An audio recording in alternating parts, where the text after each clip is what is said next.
Here's a quick way to find out exactly how much house you can afford.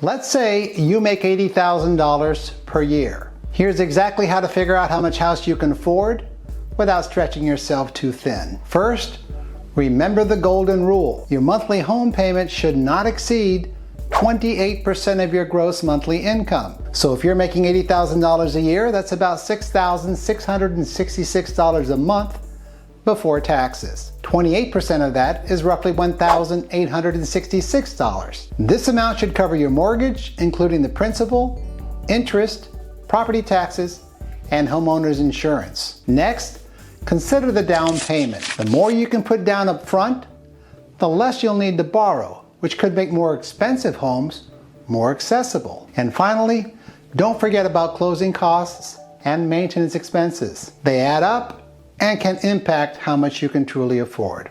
Good luck to you, and thank you for watching.